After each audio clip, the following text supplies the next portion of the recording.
Greetings and welcome to TFT Tarot for today. Divine Dabblings with Oberon and Banshee. This is me, Oberon, with Goth Tarot. And it's my midweek show, Wednesdays, where I analyze the shadow issues in our lives. And a lot of times the readings have been taking on a very much larger than our individual lives. It seems to be talking about things going on in the national or international world in a way. It's not necessarily intended that, and I don't necessarily intend to be political, but sometimes things have to be said. At any rate, today we are going to be looking at the sense of integration, how we integrate the dark sides with the light sides that we also have to accept. Without light, there can be no shadow. So I'm going to start off with a meditation from the Dark Light Oracle.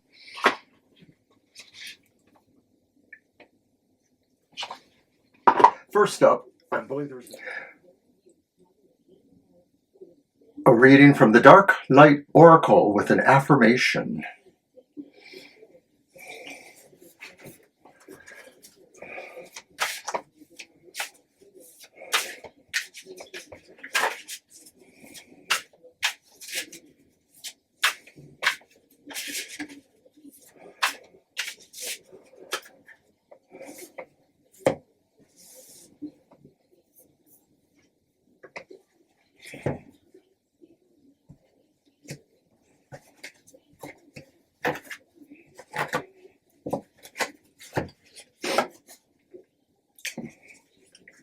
It's the dark path.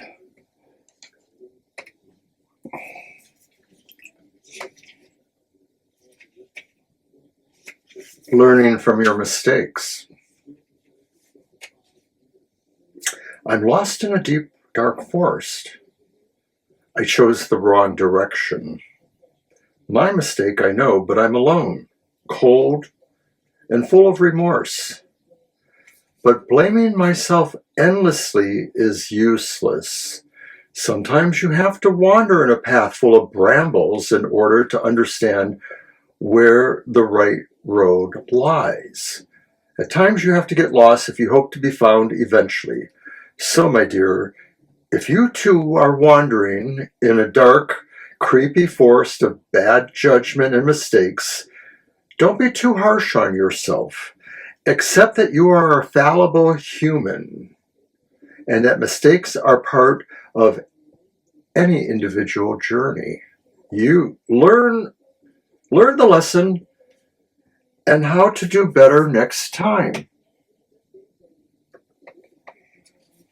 And the affirmation, I accept my mistakes as part of my journey. I learn from them. I know that in the end, they make me grow wiser. And I'd say this kind of sets the scene for what we're doing here, because as I mentioned a few moments ago, we're talking about maybe seeing how we integrate light aspects and dark aspects for this episode. That sometimes, you just sort of reach that bottom pit, and the only direction is to move somewhere differently where you have it. And possibly at that time you can see that, like I said, without light there are no shadows. We can live in our goth lives, but we still need light to show us where those shadows that we are a part of really lie. All right, so that was from the Dark Light Oracle to set the stage, so to speak. And so now we're going to actually do our dark design. I'm going to pull a number of cards and use a number of decks like I usually do. So this is a little old school in a way. I'm getting ready to work with Banshee on a more definitive shadow work kind of form of Goth Tarot. And for those who like to see Banshee's input, this show will probably be about once a month. So more to come on that. She will guest star on my show, and we will do a combined shadow work episode. We want to use the new oracle she has, Cries of the Souls, which she did an unboxing for recently, so check that out on our YouTube channel. Okay, so back to biz here. I'm using the Midnight Boulevard for the dark design. And the idea is it is the general environment around you, what's really going on, what you need to understand or relate to, or that maybe you realize you are, in fact, dealing with. Bam! It's the Tower. We're all dealing with the Tower, whether we are Goth people or not. That gives it a little better light. Let's see. So, there's a lot of chaos around us, but these are opportunities to learn something, to learn important lessons, to advance ourselves in what's coming, because Tower Time, as it's called in some cases, or the situation of this tower appearing here, means we're called to find the work we need to do to bring us out of this dark time, this very, very dark period. All right, so I'm going to move now to the next point, which is the dark drama. And I'm using the Tarot of Oppositions, which is a two-sided card or deck that has both the reversed and the upright meanings of the cards, as is generally accepted, and corresponding artwork. I think the idea with the Tarot of the Oppositions is that this is also a point of integration between dark and light. And that's the intended use, that maybe there's something more in the middle there, in the liminal area between those two opposites, what the opposite meanings of the cards can portend.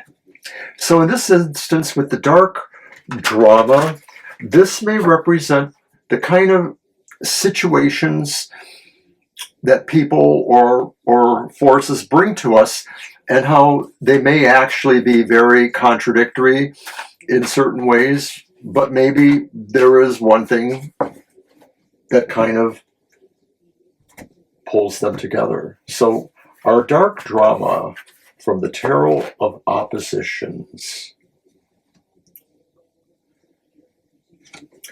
And it's Temperance. Upright, but we look at the reverse too. And Temperance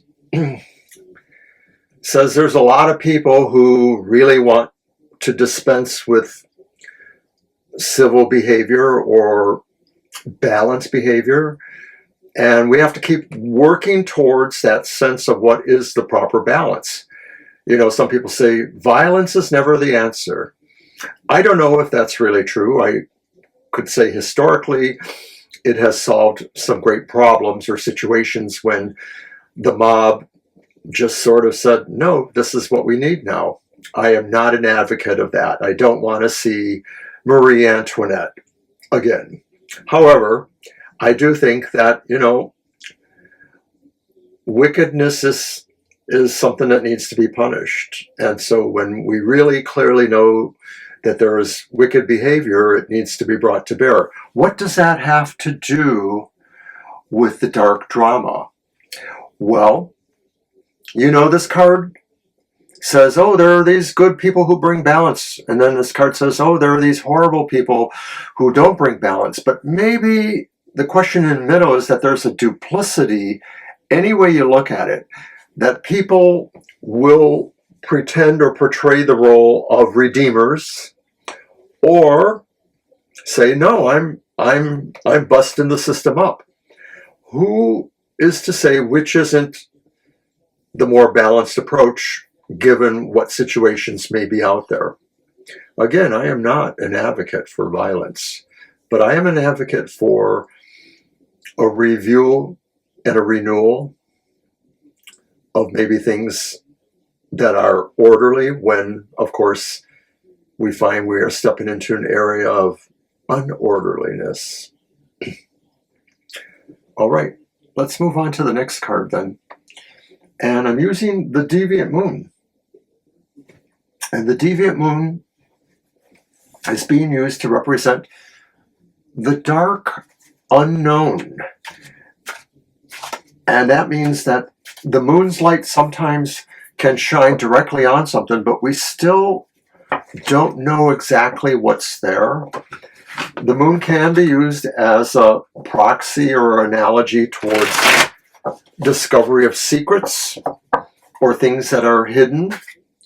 But it could also say that sometimes these things don't necessarily reveal themselves. So what the dark unknown shows here is truly what you don't know, whether or not you are able to figure out what that really means or how to deal with that may still be a question or something that your own free will have to deal with. So from the Deviant Moon, the dark unknown, and it's the reversed Queen of Swords. The Queen of Swords. This may say that there is someone or something, some force that says sometimes in our lives or in our bigger lives, we have to do what needs to be done. And others may render this a harsh verdict if this happens that way. That maybe somehow they don't approve. But that person who is looking at this and making this decision or making this show of force is willing to be considered ignobly if need be, because they are in fact being causal in bringing about maybe a correct vision in some respects.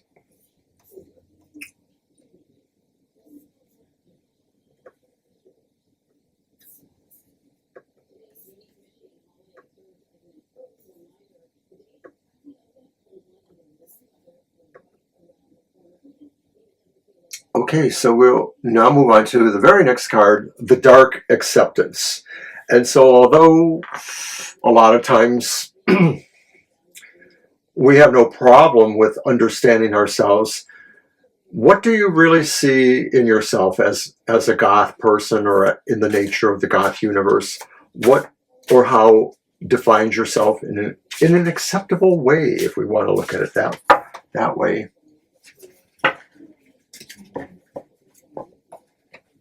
And I'm using the Black Tarot for that. It's quite dark, but the imagery is new agey in a way. So keep dropping these cards. My goodness. I got them all. So what is the Dark Acceptance?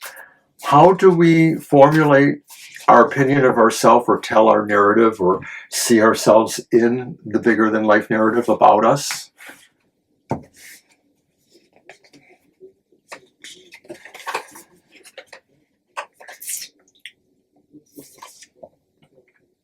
And it's another queen. It's another reversed queen. It's the Queen of Spheres, and that's the Queen of Pentacles. And maybe we have to tell ourselves that we have to take care of ourselves, that we care enough about ourselves to step back and do that work too. And that may be another kind of shadow work, or it may be the shadow work in general we need to do. And maybe that's understanding the role we may have had to play if we were that person who had to make that harsh decision.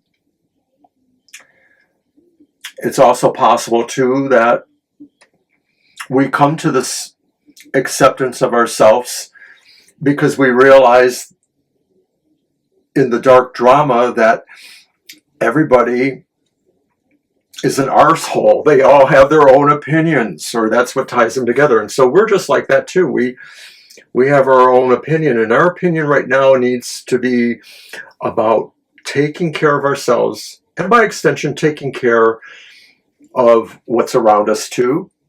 You know, there's no shame in that, I think.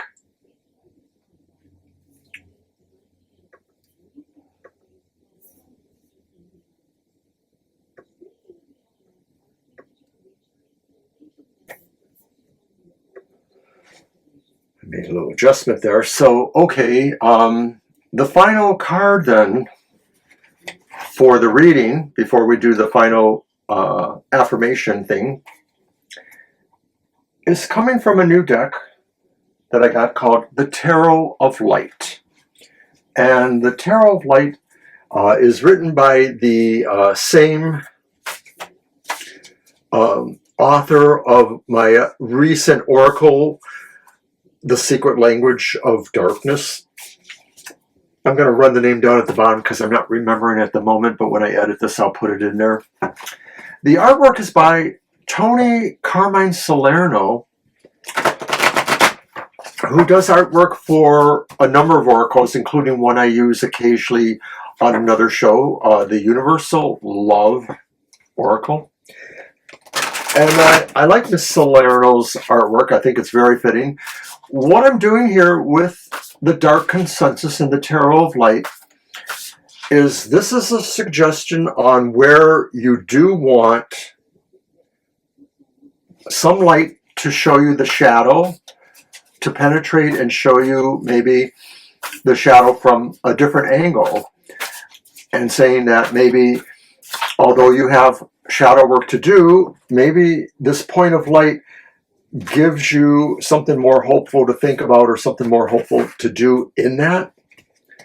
I don't know if that makes sense, but it sounds pretty when I say it. So here we are again with the Dark Consensus and the Tarot of Light.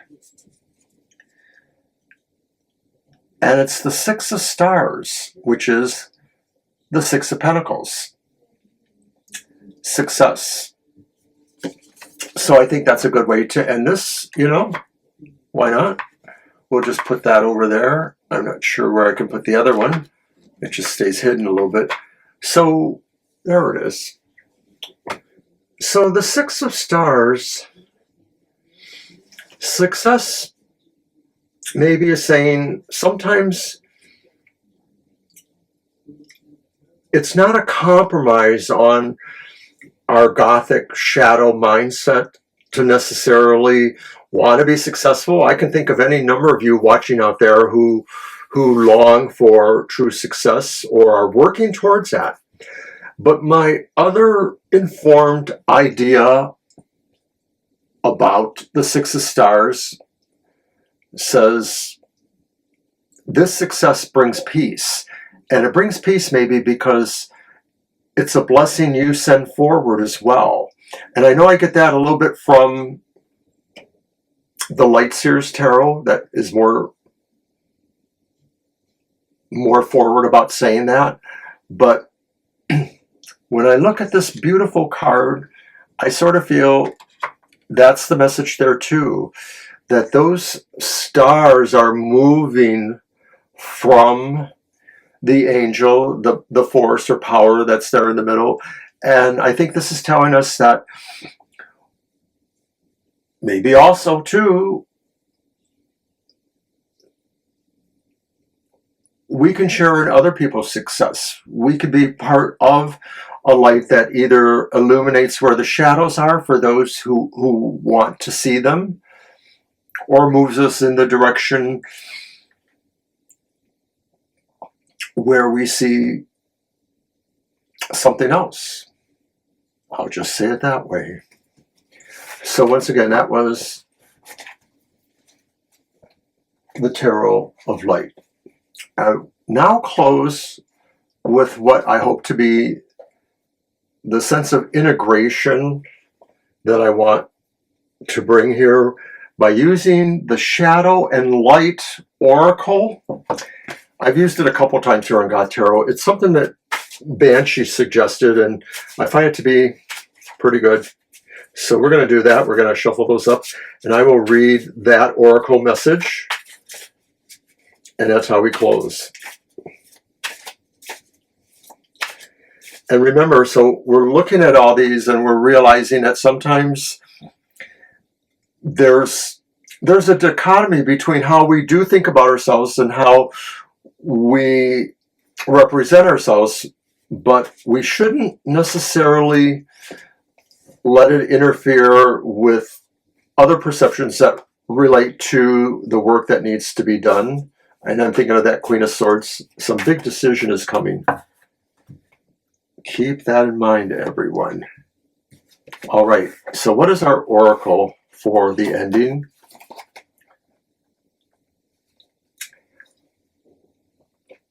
It's number 20. Ending energy. I'm sorry. Good old eyes there, eh? Energy and motivation.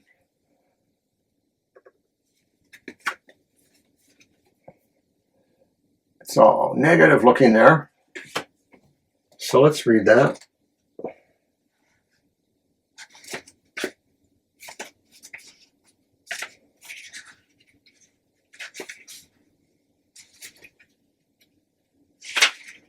Energy and motivation.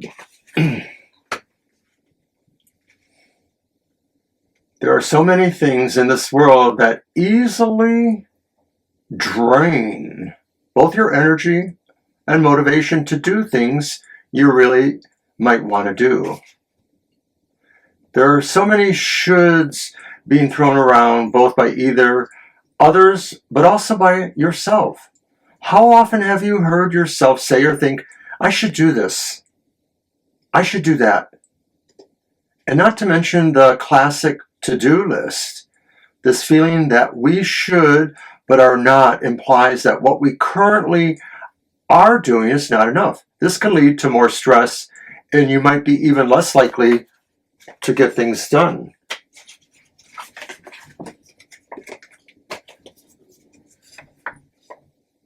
I think I like it showing better there. The road to completing all the shoulds might seem endless to you, and you can't see the reward that comes with it. Only the pressure of doing better and doing more than what you are already doing. By simply changing the language you use, you will find it can reduce the stress released to certain things, related to certain things, and hopefully restore the energy to do it and make you feel more motivated and positive towards whatever it is you should be doing. What if instead of using should, you start using could? I could do this and I could do that.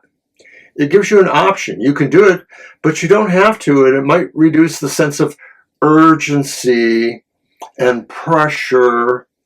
So this card encourages you to think about what language you use when you think to yourself, but also when you talk to others.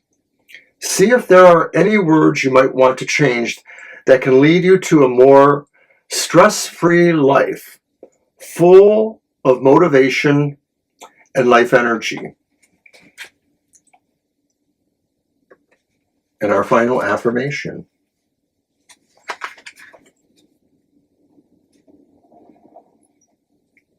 I should not do anything, but I could do anything I want. So in terms of the reading, I think what is happening is pretty clear, perhaps. It is saying that these are all really important things for us to think about. The fact that we have so much going on vis-a-vis Tower time, and that there are indications of things we need to do. Is that this?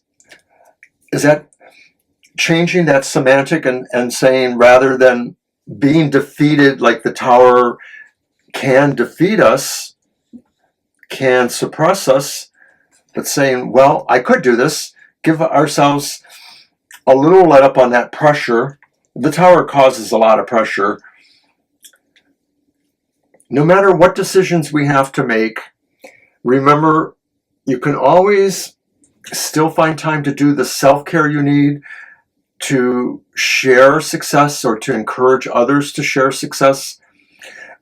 And basically just realizing with that Temperance card there that balance sometimes is a lot more in the middle between all those perceptions. And a lot of times, you know, a perfect balance is just never really going to happen. We have to learn how to interpret that for ourselves. And it's okay, really. I think that card told us to accept what the Queen of Pentacles and the Queen of Swords are doing here, that it's okay to take time for yourself after you've just done something pretty heavy. Should or could. You could. All right, peace out, everyone. I love you all, and thanks for watching this week's Goth Tarot. Don't forget to watch the rest of our shows this week. Our live show on Thursday night, my emotional exchanges on Friday, happy hour will be Saturday at 10, and also Banshee's Material Matters is at 10 on Sunday mornings, and then cap off the week with another live show by us. Don't forget to look at our unboxing videos and our other recent videos, the monthly modality message, the Unhappy Hour. And as always, take care. We'll see you next time.